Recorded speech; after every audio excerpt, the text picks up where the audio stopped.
Ladies and gentlemen, welcome back to Planet Tyro. I'm your host, Donald Wonder, and you're back here with me for another book review. Now, usually, you can see the trend of the books I usually review. I always talk about more serious books, science fiction, fantasy, dramas, maybe some kind of intense stuff. Well, every now and again, as we do on Planet Tyro, I like to mix up, make it a little bit varied. And if you're looking at the title of this video, you already know where I'm going with this discussion. Now, hip-hop is a massive part of my life. I haven't spoken a lot about my love of hip-hop on the channel because it didn't really make sense. I think the only thing I actually spoke about was that Nas documentary. It was Illmatic, celebrating Nas's 10th anniversary of the Illmatic album. I think it was the 20th anniversary. Either way, so in the hip-hop community, if you're talking about celebrity books, even forget about hip-hop for a minute, even celebrity books, I've read a few. Steve Martin's book, Tina Fey's book, this book, I don't know why, but I just like stories that interest me.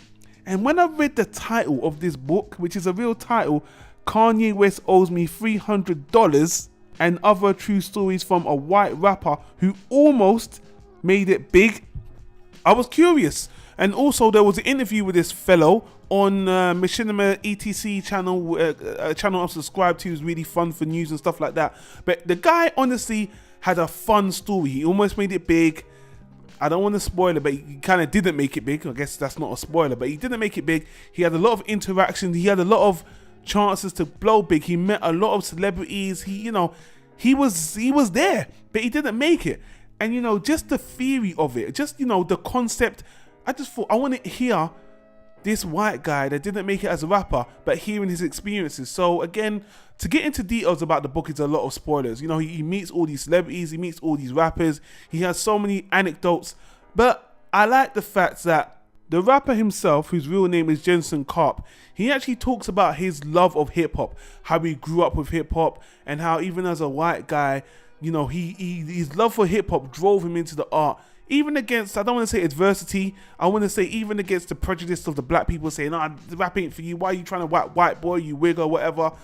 And you know what, I'm going to give you guys full disclosure. Now, as a black guy myself and listening to a lot of African American rap, even growing up, I was prejudiced about other ethnicities coming into rap and trying to rap. When Eminem first came out, especially because he had such a jokey style, I was like, I just didn't like him. I just thought he couldn't be as good as the other black rappers. I mean, completely honest here. And obviously that was my own prejudice that a lot of people I know had anyway. And over time, the world's changed. And and now even with color, even with race, we see people more for their talents, more for their skill, than their gender or their color or what have you.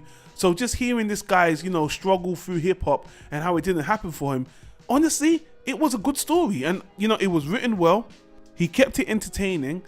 And, I just thought, for someone who didn't quite make it, at the end of reading the story, I actually thought, you know what, man, I got exactly what I wanted from the story. He did try to implement one or two, there's one major twist. I mean, he puts a lot of his lyrics in this book, and he uses another British voice actor to kind of rap the lyrics or just say them in his British accent. And I guess he thought it would be really amusing. It wasn't a complete failure. It was amusing, to be honest with you, and it did liven up the book, hearing a different voice as well. But I guess again, it's hard for me to describe this guy's life without giving away the spoilers and stuff. But I guess it's all about perspective. Hearing his perspective, hearing his love for hip hop, hearing his interactions as a white guy, from the suburbs that was kind of well off, and his observations about the rap game. And me and this guy's age isn't that much different, so I can remember where I was when all these things were happening to him. And it's an insight on top of anything else into hip hop at that time, which I already knew a lot of horror stories from a lot of artists that I like that never made it, that I still like, that never made it big. And even though he's just one guy and he's white, it's happened to millions of people, black, white, what have you. So many people didn't make it.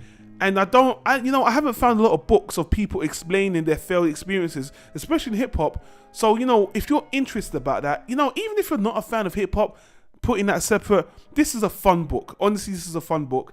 And, I was thinking, what was the other hip hop books I read? I think it was the Superhead book, which again, I know, why did I even read that book? But it was entertaining.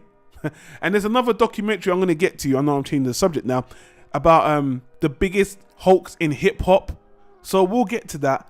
But again, without me rambling, I really enjoyed the book. I thought it was very well written. It was very entertaining. It was short and concise and to the point.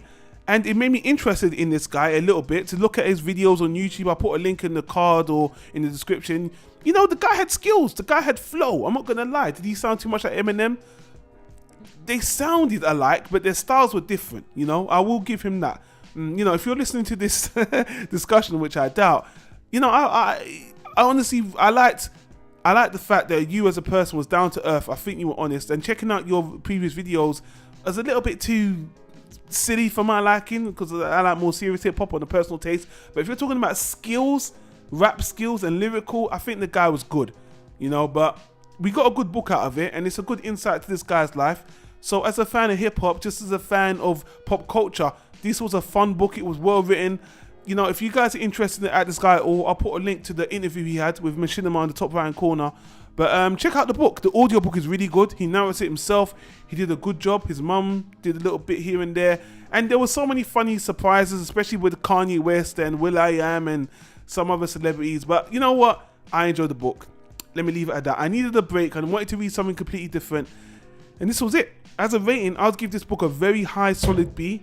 Check out the audio book. But even as a book, as a physical book, I think it's a short read anyway. So guys, it's a good anecdote. And you know what? To be honest with you, I think reading a book about a failed celebrity or someone that didn't quite make it is a lot more interesting than a rich celebrity's had it all. Like I said, I've read Tina Fey and all these other successful celebrities. I couldn't really relate to them.